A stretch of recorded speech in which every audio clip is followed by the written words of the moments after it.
Degrees of comparison એટલે તુલનાની કક્ષાઓ. તો તુલના એટલે સરખામણી. કોઈ પણ બે કે બેથી વધારે વ્યક્તિ, વસ્તુ કે ગમે તેની આપણે સરખામણી કરવી હોય તો એના માટે અંગ્રેજીમાં આ ડિગ્રી ઓફ કમ્પેરિઝન્સનો ઉપયોગ થતો હોય છે. હવે આ તુલના છે એની ત્રણ કક્ષાઓ છે. કેટલી કક્ષાઓ છે? ત્રણ. પહેલી છે પોઝિટિવ ડિગ્રી એટલે કે સમાનતા દર્શક. કોઈ પણ બેની વચ્ચે સમાનતા છે એ આપણે દર્શાવવું છે તો એના માટે આ પોઝિટિવ ડિગ્રીનો ઉપયોગ થતો હોય છે. બીજી છે કમ્પેરેટિવ ડિગ્રી એટલે કે અધિકતા દર્શક. કોઈ પણ બેની વચ્ચે કોઈ એક વધારે, એનામાં કોઈ એક વધારે વિશેષતા છે તો એ દર્શાવવા માટે કમ્પેરેટિવ ડિગ્રીનો ઉપયોગ થાય. અને ત્રીજી છે સુપરલેટિવ ડિગ્રી એટલે કે શ્રેષ્ઠતા દર્શક. આખો કોઈ સમૂહ છે એમાંથી કોઈ એક શ્રેષ્ઠ છે તો એ દર્શાવવા માટે આ સુપરલેટિવ ડિગ્રીનો અભ્યાસ થાય છે. તો આ જે ત્રણ ડિગ્રીઓ છે એમાંથી આપણે કક્ષા 7માં પહેલી બે છે પોઝિટિવ ડિગ્રી અને કમ્પેરેટિવ ડિગ્રી, એ બે ડિગ્રીનો અભ્યાસ કરવાનો છે. તો હવે સમજીએ. પહેલી ડિગ્રી છે પોઝિટિવ ડિગ્રી. તો પોઝિટિવ ડિગ્રી એટલે કોઈ પણ બે વ્યક્તિ અથવા વસ્તુની આપણે સરખામણી કરીએ અને એ સરખામણીમાં જો એ બંને સમાન હોય તો આપણે એમાં પોઝિટિવ ડિગ્રીનો ઉપયોગ કરવાનો હોય છે. દાખલા તરીકે મારે કહેવું છે આનંદ મહેશ જેટલો જ ઊંચો છે તો અહીંયા આનંદ અને મહેશ એમની ઊંચાઈની સરખામણી થઈ અને બંનેની ઊંચાઈ કેવી છે? સરખી છે. તો સમાનતા બતાવે છે અહીંયા. તો એના માટે આ પોઝિટિવ ડિગ્રીનો ઉપયોગ થાય છે. હવે એ જ રીતે પોઝિટિવ ડિગ્રીમાં જ્યારે આપણે આ સમાનતા બતાવીશું તો અંગ્રેજીમાં જે વિશેષણ હશે, અહીંયા આપણે કહ્યું કે ઊંચો છે તો ઊંચો એ વિશેષણ છે તો એ વિશેષણની બંને બાજુ પોઝિટિવ ડિગ્રીમાં એજ શબ્દનો ઉપયોગ થાય છે. તો જ્યારે આપણે વાક્યમાં આ એજ શબ્દ જોઈએ તો આપણને ખ્યાલ આવે કે આ પોઝિટિવ ડિગ્રીનું વાક્ય છે. તો પોઝિટિવ ડિગ્રીના કેટલાક આપણે ઉદાહરણ જોઈએ. પહેલું ઉદાહરણ છે ઇબ્રાહિમ ઇઝ એજ ક્લેવર એજ અહેમદ. ઇબ્રાહિમ અહેમદ જેટલો જ હોશિયાર છે તો એજ ક્લેવર એજ. તો ક્લેવર વિશેષણ છે એની બંને બાજુ એજ શબ્દ આવ્યો. એ જ રીતે બીજું ઉદાહરણ છે કિરીટ ઇઝ એજ સ્ટ્રોંગ એજ કેતન. કિરીટ કેતન જેટલો જ મજબૂત છે અથવા સશક્ત છે તો એજ સ્ટ્રોંગ એજ. તો બંને વચ્ચે જે એની મજબૂતાઈ છે એ સરખી છે એટલા માટે અહીંયા પોઝિટિવ ડિગ્રીમાં આ ઉદાહરણ આવ્યું. એ જ રીતે ત્રીજું ઉદાહરણ છે પાટણ ઇઝ એજ હોટ એજ કલોલ.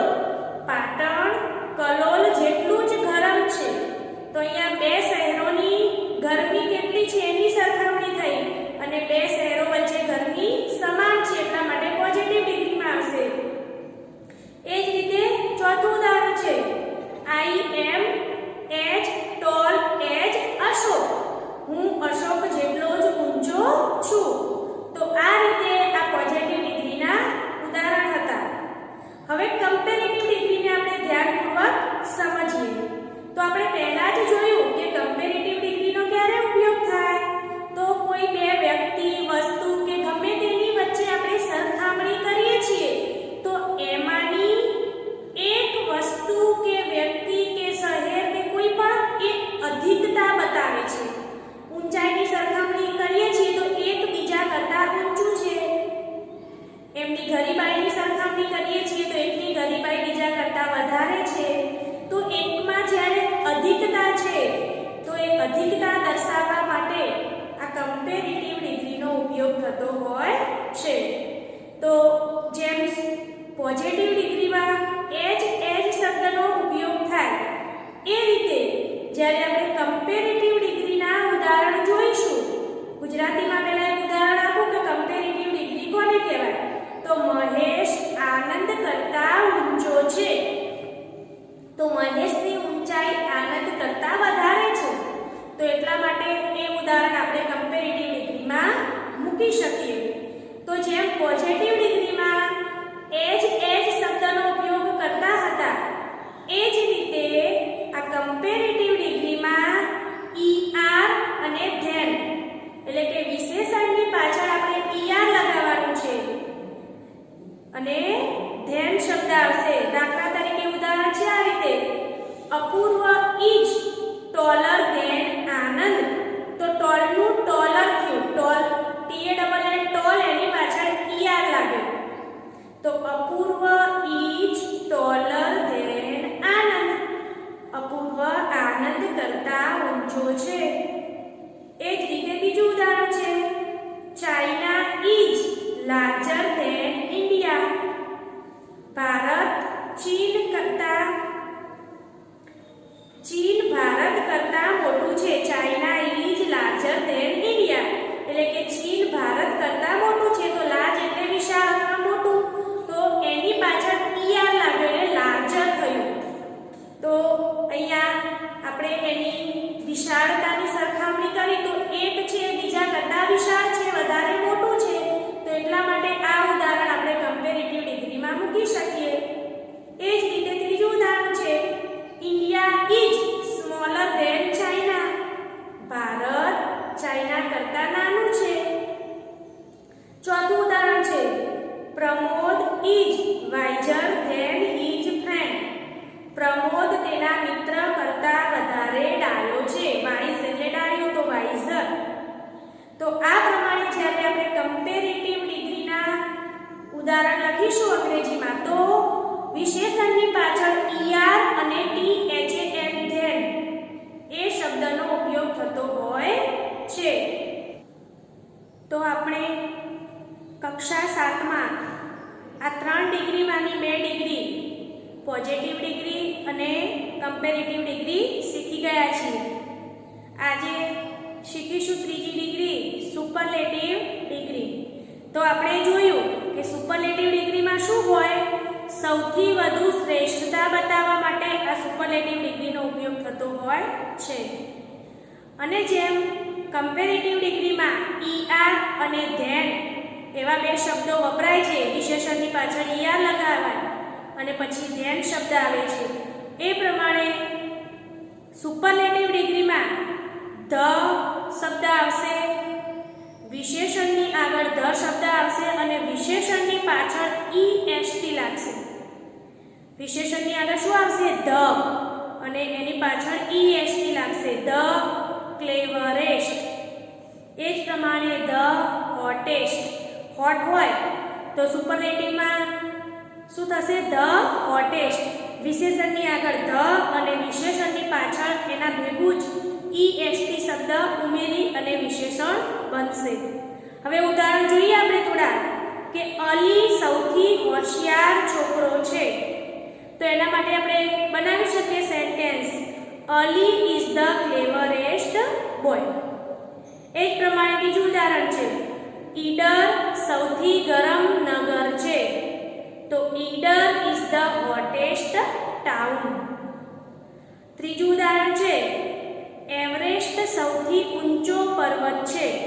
તો આપણે જાણીએ છીએ, મેં તમને પહેલા જ સમજાવ્યું કે સુપરલેટિવ ડિગ્રીમાં શું હોય, શ્રેષ્ઠતા બતાવવાની. આખા સમૂહમાં કોઈ સૌથી શ્રેષ્ઠ છે, પર્વતોનો આખો સમૂહ છે, તો એમાં સૌથી ઊંચો પર્વત છે બતાવવા માટે. આખા નગરનો સમૂહ છે, એમાંથી સૌથી ગરમ નગર બતાવવા માટે આ સુપરલેટિવ ડિગ્રીનો ઉપયોગ થતો હોય છે. ત્રીજું એક્ઝામ્પલ છે, એવરેસ્ટ સૌથી ઊંચો પર્વત છે. તો the Everest is the highest mountain. High એટલે ઊંચું, એની પાછળ EST લાગ્યું એટલે હાઈએસ્ટ. એ જ પ્રમાણે ચોથું ઉદાહરણ છે, કે મોર સૌથી સુંદર પક્ષી છે. પક્ષીઓનો આખો સમૂહ છે, એમાં મોર સૌથી સુંદર પક્ષી છે.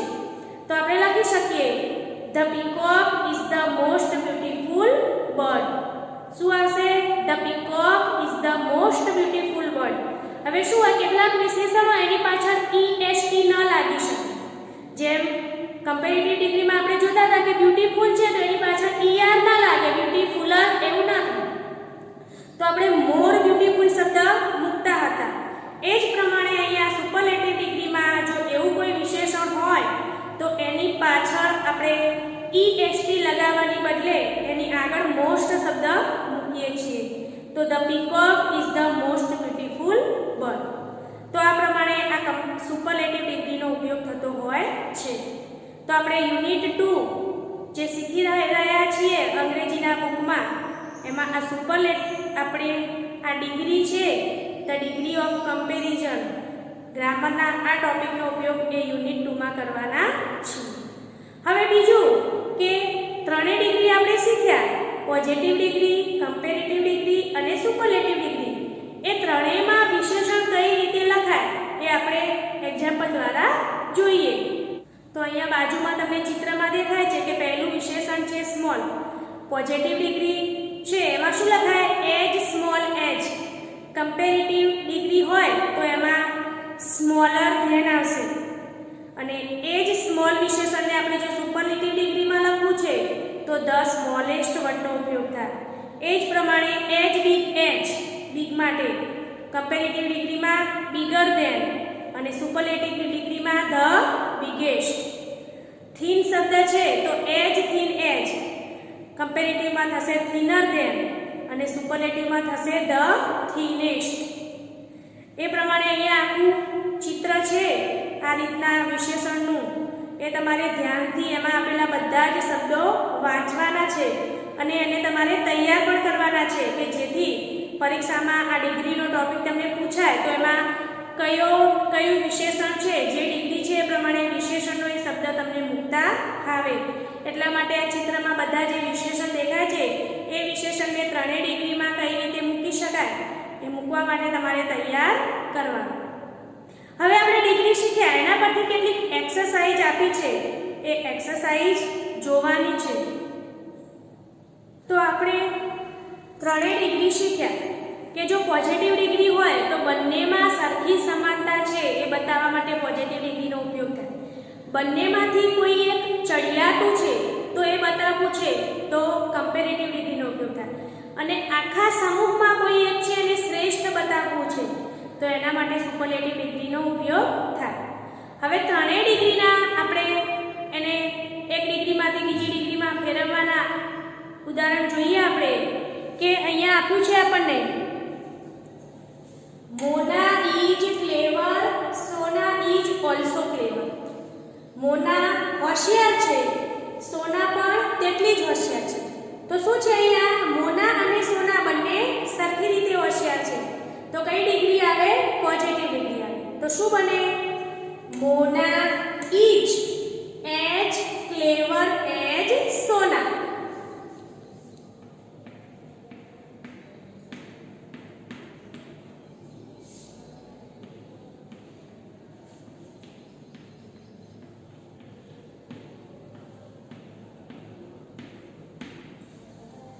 જે આપણે ભણ્યા છીએ સાતમામાં કે મોના ઇઝ એજ ક્લેવર એજ સોના. મોના છે સોના જેટલી જ હોશિયાર છે. સેકન્ડ સેન્ટેન્સ છે Deepak is tall, Mahesh is also tall. Deepak ઊંચો છે, મહેશ પણ તેટલો જ ઊંચો છે. તો અહીંયા શું લખીશું? Deepak is as tall as Mahesh. તમારે લખવાનું જાતે. એના પછી થર્ડ સેન્ટેન્સ છે Akshay is brave, Anil is also brave. Akshay બહાદુર છે, અનિલ પણ બહાદુર છે. તો Akshay is as brave as Anil. અને અક્ષય જેટલો જ બહાદુર છે એમ પણ લખાય કે અનિલ ઇઝ એજ બ્રેવ એજ અક્ષય. નામને એટલા બદલી કરી શકાય પોઝિટિવ ડિગ્રીમાં. એના પછી છે કમ્પેરેટિવ ડિગ્રીનું સેન્ટેન્સ છે the mango tree is not so green. Not so green એટલે એટલું લીલું નથી. આંબાનું વૃક્ષ એટલું લીલું નથી. કોના જેટલું? The banyan tree is green. વડનું ઝાડ. આંબાનું ઝાડ એટલું લીલું નથી, વડનું ઝાડ એટલું લીલું છે. તો વધારે લીલું કોણ છે અહીંયા? બનિયન ટ્રી છે. તો banyan tree is greener than mango tree. વધારે કોણ છે? બનિયન ટ્રી છે, વધારે લીલું છે. મેંગો ટ્રી એટલું લીલું નથી. તો લખી શકાય અહીંયા આ છે પહેલા હશે કે ધ બનિયન ટ્રી ઇઝ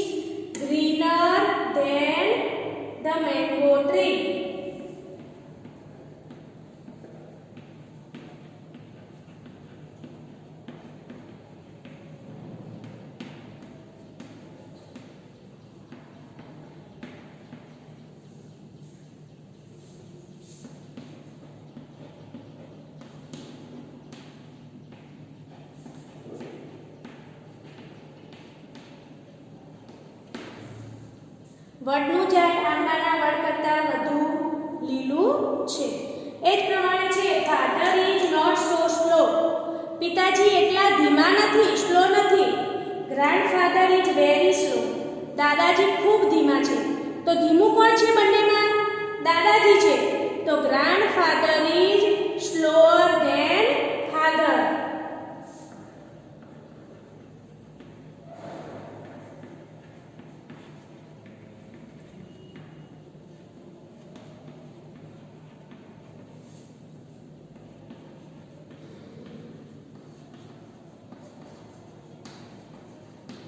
તો આ પ્રમાણે પોઝિટિવ ડિગ્રીના સેન્ટેન્સને કઈ રીતે ડિગ્રીમાં ફેરવાય એ જ પ્રમાણે કમ્પેરેટિવ જોયું. હવે જોઈએ સુપરલેટિવ ડિગ્રી. હવે જોઈએ કે સેન્ટેન્સ આપ્યા હોય એને જો સુપરલેટિવ ડિગ્રીમાં ફેરવવા હોય તો કેવી રીતે ફેરવી શકાય. તો અહીંયા 6 નંબરનું એક્ઝામ્પલ છે. Kiran is fat. Amar and Raj are not so fat. હવે જો અહીંયા 3 નામ છે, Kiran, Amar and Raj. Positive degree અને કમ્પેરેટિવ ડિગ્રીમાં શું હોય? બે વ્યક્તિઓની સરખામણી હોય, બે વ્યક્તિ અથવા વસ્તુની. જ્યારે બે કરતાં વધુની સરખામણી થાય ત્યારે હંમેશા સુપરલેટિવ ડિગ્રી આવે. તો અહીંયા શું છે? Kiran is fat. Kiran fat છે, જાડી છે. અમર એન્ડ કિરણ જાડો છે, એ છોકરાનું નામ છે. Amar and Raj are not so fat. Amar અને રાજ એટલા જાડા નથી. તો સૌથી જાડું કોણ છે? કિરણ છે. બધામાં પેલા બે છોકરાઓમાં સૌથી જાડું કોણ છે? કિરણ છે. તો અહીંયા સેન્ટેન્સ બને Kiran is the fattest of all boys. Kiran છે બધા છોકરાઓમાં સૌથી જાડો છે. તો અહીંયા આ બે નામ છે, પછી જ્યારે એને ડિગ્રીમાં ફેરવે ત્યારે ઓફ ઓલ બોયઝ એ પ્રમાણે લખવાનું. છોકરીઓના નામ હોય તો ઓફ ઓલ ગર્લ્સ, કોઈ બીજા લોકોના નામ હોય તો of all people, of all class, આખા ક્લાસની વાત હોય તો, નગરની વાત હોય તો ઓફ ઓલ ટાઉન્સ એ પ્રમાણે લખી શકાય. તો એ જ પ્રમાણે એક એક્ઝામ્પલ અહીંયા છે. Mister Vyas and mister Dave are not so rich. Mister Vyas અને મિસ્ટર દવે એટલા રીચ નથી, ધનવાન નથી. Mister Mehta is rich. Mister Mehta ધનવાન છે. ત્રણેયમાં સૌથી વધુ ધનવાન કોણ છે? તો મિસ્ટર મહેતા. તો અહીંયા લખી શકાય mister Mehta is the richest of all people. બધા લોકોમાં સૌથી ધનવાન મિસ્ટર મહેતા છે. એ જ પ્રમાણે મયુરી ઇઝ thin. મયુરી પાતળી છે. કાવ્યા એન્ડ ધરતી આર નોટ thin. કાવ્યા અને ધરતી એટલા પાતળા નથી. તો સેન્ટેન્સ બને Mayuri is the thinnest of all girls. Mayuri બધી છોકરીઓમાં સૌથી પાતળી છે. તો આપણે ત્રણેય ડિગ્રીના સેન્ટેન્સ પણ જોયા કે સેન્ટેન્સ પરથી એ સેન્ટેન્સને ડિગ્રીમાં કેવી રીતે ફેરવી શકાય. હવે જુઓ બાળકો, આપણે તમને પુસ્તકો લાવો છો ત્યારે સૂચના આપીએ છીએ કે ગ્રામર લાવવાની છે. તો તમારી 8મા ધોરણની પ્રથમ સત્રની આ વિકાસની જે બાલાનંદ ગ્રામર આવે છે, અહીંયા લખ્યું છે વિકાસ ઇંગ્લિશ ગ્રામર. અહીંયા નવનીતનો સિમ્બોલ છે. તો આ પ્રકારની ગ્રામર જો ન લાવ્યા હોય તો લાવવાની. આપણે અહીંયા ડિગ્રીનો જે ટોપિક શીખ્યા, વિડીયોમાં જે મેં સમજાયું છે બધું જ તમારે અંગ્રેજીની નોટમાં લખવાનું છે ઉદાહરણ સાથે. પહેલેથી લઈને વિડીયોમાં જે સમજાવ્યું તે બધું જ નોટમાં લખવાનું. આ ઉદાહરણ પણ આ રીતે લખવાના. અને હું તમને કેટલાક બીજા આવા સેન્ટેન્સનો ફોટો પાડીને મોકલું છું. તો એ સેન્ટેન્સને તમારે ડિગ્રીમાં ફેરવવાના છે. એ કામ પણ આજના ગૃહકાર્યમાં કરવાનું છે. આજે બસ આટલું જ. નમસ્કાર.